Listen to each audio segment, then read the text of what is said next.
दोस्तों, अगर आप एमपी परीक्षाओं की तैयारी कर रहे हैं और आप इस चैनल पर नए आए हैं तो इस चैनल को आप सब्सक्राइब कर लीजिए, क्योंकि आपको इस चैनल पर एमपी की सभी परीक्षाओं की तैयारी के लिए प्रश्नोत्तर दिए गए हैं जो आपको एमपी परीक्षा में उत्तीर्ण करने के लिए सहायक होंगे। नमस्कार दोस्तों, जानकारी सीखो पर आपका स्वागत है। आज का अध्याय है दूसरा, Madhya Pradesh general knowledge top 50 MCQs. पहला प्रश्न है, भारतीय राष्ट्रीय कांग्रेस का त्रिपुरी सम्मेलन कहाँ हुआ? इसका उत्तर है जबलपुर, क्योंकि मध्य प्रदेश के जबलपुर के त्रिपुरी में भारतीय राष्ट्रीय कांग्रेस का 52वां सम्मेलन 1939 में संपन्न हुआ, जिसके अध्यक्ष नेताजी सुभाष चंद्र बोस बने थे। अगला प्रश्न है, किस वंश ने ओरछा को बुंदेलखंड की राजधानी बनाया था? इसका उत्तर है बुंदेला, क्योंकि मध्य प्रदेश में बुंदेला वंश ने ओरछा को बुंदेलखंड की राजधानी बनाया था। अगला प्रश्न है, ताम्रपाषाण संस्कृति से संबंधित स्थल कायथा किस जिले में स्थित है?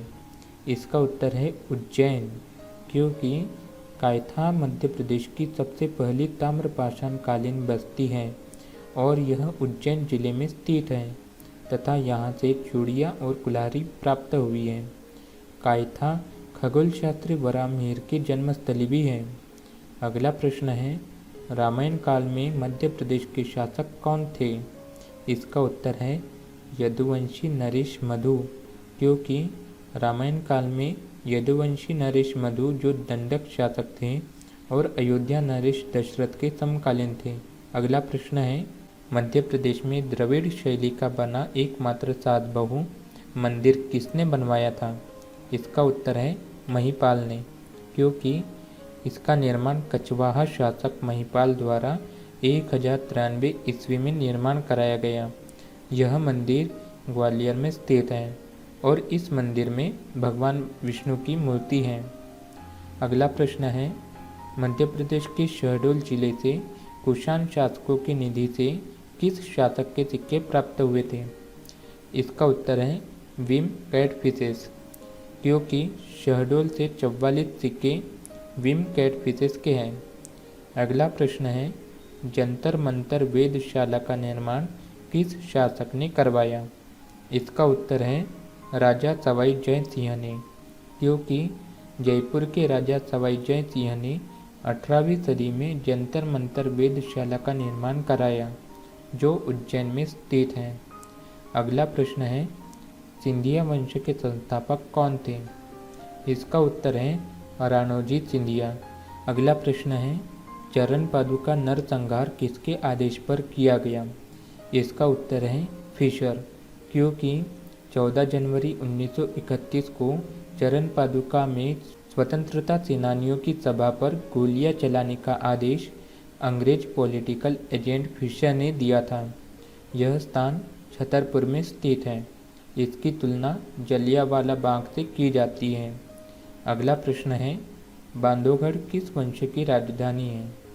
इसका उत्तर है मगहराज वंश, क्योंकि मध्य प्रदेश के बघेलखंड मुख्यतः रीवा में मगहराज वंश का शासन था।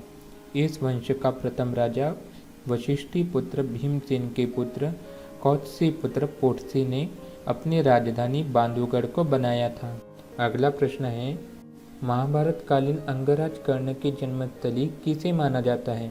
इसका उत्तर है कुतवार आसन नदी मुरैना, क्योंकि महाभारत कालीन सूर्य पुत्र अंगराज कर्ण का जन्म मुरैना जिला के आसन नदी के समीप कुतवार नामक स्थान को माना जाता है। किंवदंती है कि कुंती ने आसन नदी में ही कर्ण को प्रवाहित कर दिया था। अगला प्रश्न है, राजा मुचकुंद की गुफा कहाँ पर स्थित है? इसका उत्तर है मुरैना, क्योंकि पुराणों के अनुसार देवासुर संग्राम के बाद मुरैना जिले के अंतर्गत आने वाली एक गुफा में राजा मुचकुंद ने विश्राम किया था, जिसे राजा मुचकुंद की गुफा के नाम से जाना जाता है। राजा मुचकुंद को नाटकीय ढंग से भगवान श्री कृष्ण ने कंस के मित्र कालयावन से निद्रा से जगवाया था, जो भस्म हो गया था। अगला प्रश्न है, विदर्भ के प्रतापी शासक भीमरथ की कन्या जिसका विवाह नलपुर के राजा नल से हुआ, उसका नाम क्या था? इसका उत्तर है दमयंती। क्योंकि विदर्भ के प्रतापी शासक भीमराव की कन्या जिसका विवाह नरवर के राजा नल के साथ हुआ था, जिसका नाम दमयंती था। अगला प्रश्न है, बिंदुसार के शासनकाल में सम्राट अशोक कहाँ पर 11 वर्षों तक कुमारपाल या राज्यपाल रहे? इसका उत्तर है उज्जैनी। क्योंकि बिंदुसार के शासनकाल में सम्राट अशोक उज्जैनी के 11 वर्षों तक कुमारपाल या राज्यपाल रहे थे। अगला प्रश्न है, शुंग शासक पुष्यमित्र ने अपने पुत्र अग्निमित्र को कहाँ का शासक बनाया था? इसका उत्तर है विदिशा। क्योंकि शुंग शासक पुष्यमित्र ने अपने पुत्र अग्निमित्र को विदिशा का शासक बनाया था। अगला प्रश्न है, हर्षवर्धन के शासनकाल में आए चीनी यात्री वेनसांग ने मध्य प्रदेश के किन प्राचीन नगरों का अपनी यात्रा में विवरण किया है? इसका उत्तर है उज्जैनी और महिष्मती। क्योंकि हर्षवर्धन के शासनकाल में आए चीनी यात्री वेनसांग ने मध्य प्रदेश के प्राचीन नगर उज्जैनी एवं महिष्मती को अपनी यात्रा में विवरण किया है। अगला प्रश्न है, किस किले की दीवारों पर बिहारी सतसई के दोहे उत्कीर्ण हैं? इसका उत्तर है दतिया का किला। अगला प्रश्न है, स्वामी दयानंद सरस्वती ने मध्य प्रदेश में कहाँ पर आर्य समाज की शाखा खोली थी? इसका उत्तर है खंडवा। क्योंकि स्वामी दयानंद सरस्वती ने मध्य प्रदेश के खंडवा शहर में अपने आर्य समाज की शाखा खोली थी। अगला प्रश्न है, स्वामी विवेकानंद ने अपने जीवन काल में मध्य प्रदेश के किस नगर की 2 बार यात्रा की? इसका उत्तर है खंडवा। क्योंकि स्वामी विवेकानंद ने अपने जीवन काल में मध्य प्रदेश के खंडवा शहर की 2 बार यात्रा की थी। अगला प्रश्न है, ग्वालियर का पुराना नाम क्या है? इसका उत्तर है गोपगिरी। क्योंकि ग्वालियर का पुराना नाम गोपगिरी एवं गोपांचल है। अगला प्रश्न है, मध्य प्रदेश से प्राप्त एरन अभिलेख किस गुप्त के शासक का समय का है? इसका उत्तर है भानुगुप्त। क्योंकि मध्य प्रदेश के सागर जिले के एरन से प्राप्त हुआ है, जो भानुगुप्त के समय का है, जिसमें भानुगुप्त को महान राजा बताया गया है। एरन अभिलेख से सर्वप्रथम सती प्रथा का साक्ष्य मिलता है। अगला प्रश्न है, ओरछा की स्थापना किस शासक ने की थी? इसका उत्तर है राजा रुद्र प्रताप ने। क्योंकि ओरछा की स्थापना 1531 ईस्वी में राजा रुद्र प्रताप ने की थी तथा 1539 ईस्वी में भारती चंद्र के समय गढ़ु कुंडार के स्थान पर ओरछा को बुंदेलखंड की राजधानी बनाया गया था। अगला प्रश्न है, तोमैन अभिलेख कहाँ स्थित है? इसका उत्तर है अशोकनगर। क्योंकि तोमैन अभिलेख अशोकनगर जिले में है। इसके राजा को शरदकालीन सूर्य की भांति बताया गया है। अगला प्रश्न है, चंदेल वंश के संस्थापक कौन थे? इसका उत्तर है नन्नुक। क्योंकि इसकी स्थापना 831 में नन्नुक ने की थी। इसकी राजधानी खजुराहो में थी, जो जिला छतरपुर में स्थित है तथा इस वंश को जेजाक भुक्ति भी कहा जाता है। अगला प्रश्न है, चेदी वंश की स्थापना किसने की? इसका उत्तर है कोकल्ल प्रथम। क्योंकि चेदी वंश की स्थापना कोकल्ल प्रथम ने 850 ईस्वी में की थी, जिसकी राजधानी त्रिपुरी यानी टेबर जबलपुर के निकट थी। अगला प्रश्न है, सांची के स्तूप की रेलिंग का निर्माण किस राजा ने कराया? इसका उत्तर है पुष्यमित्र शुंग। क्योंकि सांची के स्तूप का निर्माण अशोक ने कराया था तथा रेलिंग का निर्माण पुष्यमित्र शुंग ने कराया तथा यह रायसेन जिले में स्थित है। अगला प्रश्न है, अकबर ने तानसेन को किसके दरबार से बुलवाया था? इसका उत्तर है रामचंद्र। क्योंकि अकबर ने जलाल खान को रीवा नरेश रामचंद्र के दरबार में तानसेन को बुलाने के लिए भेजा था। अगला प्रश्न है, ताजुल मस्जिद का निर्माण किसने करवाया? इसका उत्तर है नवाब शाहजहां बैगम। क्योंकि भोपाल शहर की ताजुल मस्जिद का निर्माण नवाब शाहजहां बेगम ने कराया था। ये मस्जिद एशिया की सबसे बड़ी मस्जिद है। अगला प्रश्न है, महाकाव्य काल में उल्लेखित कौन सा नगर वर्तमान प्रदेश में नहीं है? इसका उत्तर है जनकपुरी, क्योंकि महाकाव्य कालीन नगर जनकपुरी मध्य प्रदेश में नहीं है। अगला प्रश्न है, छठी शताब्दी ईसा पूर्व के 16 महाजनपदों में निम्न में से वर्तमान में मध्य प्रदेश में है?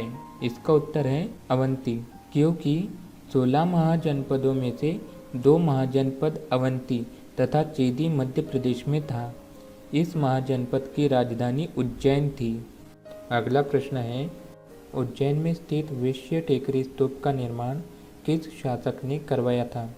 इसका उत्तर है मौर्य सम्राट अशोक ने, क्योंकि अपनी वैश्य पुत्री रानी के लिए उज्जैन में वैश्य टेकरी स्तूप का निर्माण मौर्य सम्राट अशोक ने कराया था। अगला प्रश्न है, ओरछा को किस बुंदेल शासक ने बुंदेलखंड की राजधानी बनाया था? इसका उत्तर है राजा भारती चंद्र ने, क्योंकि ओरछा को सन 1539 में बुंदेला शासक भारती चंद्र ने बुंदेलखंड की राजधानी बनाया था। अगला प्रश्न है, गोंडवाना शासिका रानी दुर्गावती किस चंदेल शासक की राजकुमारी थी? इसका उत्तर है कीरत सिंह, क्योंकि चंदेल शासक कीरत सिंह की पुत्री का नाम दुर्गावती था, जिसका विवाह गोंडवाना शासक संग्राम शाह के पुत्र दलपत शाह से सन 1546 में हुआ। दलपत शाह की मृत्यु के बाद गोंडवाना राज्य की शासिका रानी दुर्गावती बनी, जो सन 1564 में अकबर की सेना से युद्ध करते हुए वीरगति को प्राप्त हुई। अगला प्रश्न है, कलचुरी चेदी वंश के किस शासक को उज्जैनी भुजंग कहा गया है? इसका उत्तर है युवराज प्रथम को, क्योंकि राजेश्वर की रचना विश्वशाल भंजिका में कलचुरी चेदी वंश के शासक युवराज प्रथम को उज्जैनी भुजंग कहा गया है। अगला प्रश्न है, भोपाल राज्य की स्थापना किसने की? इसका उत्तर है दोस्त मोहम्मद खान ने, क्योंकि दोस्त मोहम्मद खान ने मराठा साम्राज्य के पतन 1761 के बाद भोपाल राज्य की स्थापना की, जबकि भोपाल नगर 10वीं-11वीं सदी में परमार वंश के राजा भोज ने बसाया था। अगला प्रश्न है, चीनी यात्री वेनसांग ने किस स्थल का भ्रमण किया था? इसका उत्तर है महिष्मती, क्योंकि चीनी यात्री वेनसांग, जो राजा हर्षवर्धन के शासनकाल में 7वीं शताब्दी में आया, उसने मध्य प्रदेश के महिष्मती यानी महेश्वर स्थल का भ्रमण किया था। अगला प्रश्न है, भेड़ा घाट में गौरी शंकर महादेव का विख्यात मंदिर किसने बनवाया? इसका उत्तर है कलचुरी, क्योंकि भेड़ा घाट में गौरी शंकर महादेव का विख्यात मंदिर त्रिपुरी के कलचुरी शासकों ने बनवाया था। अगला प्रश्न है, राजा भर्तृहरि की गुफाएं किस वंश के राजाओं ने बनवाई थी? इसका उत्तर है परमार वंश, क्योंकि उज्जैन स्थित भर्तृहरि की गुफाओं का निर्माण 11वीं शताब्दी परमार वंश के राजाओं ने करवाया था। अगला प्रश्न है, गुप्त वंश का राजकीय चिन्ह क्या था? इसका उत्तर है गरुड़, क्योंकि ऐरन सागर अभिलेख से प्राप्त जानकारी के अनुसार गुप्त वंश का राजकीय चिन्ह गरुड़ था। अगला प्रश्न है, पुरातात्विक स्थल कायथा के बारे में कौन सा कथन सत्य है? इसका उत्तर है उपयुक्त सभी, क्योंकि कायथा उज्जैन के समीप स्थित ताम्रपाषाण युगीन स्थल है। कायथा का उत्खनन पुरातत्व शास्त्री श्री वाकणकर के नेतृत्व में हुआ है। कायथा वराह मिहिर की जन्मस्थली है। अगला प्रश्न है, मौर्यों के पश्चात किस वंश के शासकों का शासन वर्तमान मध्य प्रदेश पर नहीं था? इसका उत्तर है कुषाण, क्योंकि मौर्य वंश के बाद मध्य प्रदेश में शुंग वंश, सातवाहन और गुप्त वंश का साम्राज्य रहा। कुषाण वंश का साम्राज्य मध्य प्रदेश में नहीं रहा। अगला प्रश्न है, स्वतंत्रता सेनानी तात्या टोपे को फांसी पर मध्य प्रदेश में कहाँ लटकाया गया था? इसका उत्तर है शिवपुरी, क्योंकि स्वतंत्रता सेनानी तात्या टोपे को फांसी पर मध्य प्रदेश के शिवपुरी में लटकाया गया था और नरवर के सामंत मानसिंह की सहायता से तात्या टोपे को गिरफ्तार कर 18 अप्रैल 1859 को शिवपुरी में शाम 7 बजे मृत्युदंड दिया गया था। अगला प्रश्न है, मध्य प्रदेश के किस शहर को अवंती के नाम से भी जाना जाता है? इसका उत्तर है उज्जैन, क्योंकि 6वीं शताब्दी ईसा पूर्व में मध्य प्रदेश में अवंती दूसरा बड़ा जनपद था। यह 2 प्रांतों में विभक्त था। उत्तर अवंती की राजधानी उज्जैनी तथा दक्षिण की राजधानी महिष्मती थी। महिष्मती को अब महेश्वर के नाम से जाना जाता है। उज्जैन को अवंती के नाम से जाना जाता है। अगला प्रश्न है, ऐरन के एक विशालकाय वराह मूर्ति पर किस शासक के प्रथम वर्ष के शासनकाल का उल्लेख है? इसका उत्तर है तोरमाण, क्योंकि सागर जिले में स्थित ऐरन यानी प्राचीन नाम एरिकेन, प्राचीन नदी बेगवा यानी वर्तमान नाम बीना नदी के दक्षिण तट पर स्थित पुरातात्विक स्थल है। ऐरन के एक विशालकाय वराह मूर्ति पर तोरणमान शासक के प्रथम वर्ष के शासनकाल का उल्लेख है। अगला प्रश्न है, मध्य प्रदेश के पुरातत्वविद अरुण जोनकिया ने सन 1982 में मध्य प्रदेश के किस स्थान पर मानव जीवाश्म ऑस्ट्रेलोपिथेकस नर्मेंदिस खोजा था? इसका उत्तर है हथनोरा, क्योंकि सन 1982 में पुरातत्वविद अरुण जोनकिया जी ने होशंगाबाद जिले में नर्मदा नदी किनारे स्थित हथनोरा नामक स्थान पर मानव जीवाश्म ऑस्ट्रेलोपिथेकस नर्मेंदिस खोजा था। अगला प्रश्न है, 6वीं शताब्दी ईसा पूर्व के लगभग उत्तर भारत में 16 महान जनपद स्थापित थे। इनमें से मध्य प्रदेश के इतिहास से संबंधित महाजनपद कौन थे? इसका उत्तर है अवंती व चेदी दोनों, क्योंकि 6वीं शताब्दी के महाजनपद अवंती एवं चेदी मध्य प्रदेश के इतिहास से संबंधित रहे हैं। अगला प्रश्न है, मध्य प्रदेश का निम्नलिखित में से कौन सा स्थल मौर्य सम्राट अशोक से संबंधित नहीं रहा है?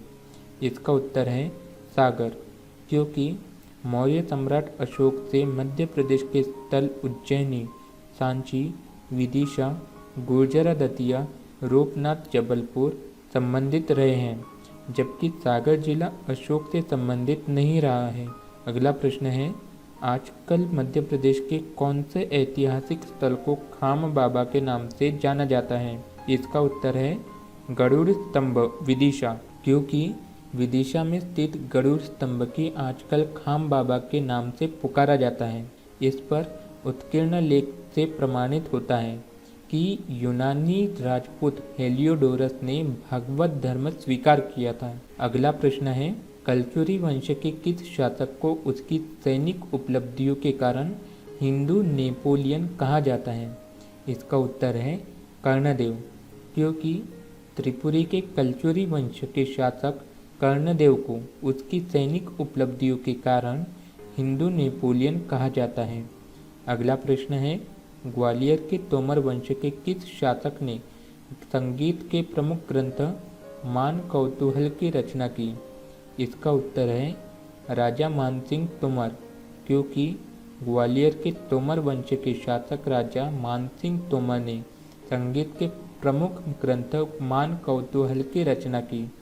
इसके अलावा ग्वालियर में गुजरी महल एवं मान मंदिर का निर्माण करवाया। इसी के साथ में दोस्तों आज के टॉप 50 MCQs यहीं पर समाप्त होते हैं। मिलते हैं अगले वीडियो में। मेरा ये वीडियो पूरा देखने के लिए आपका बहुत बहुत धन्यवाद।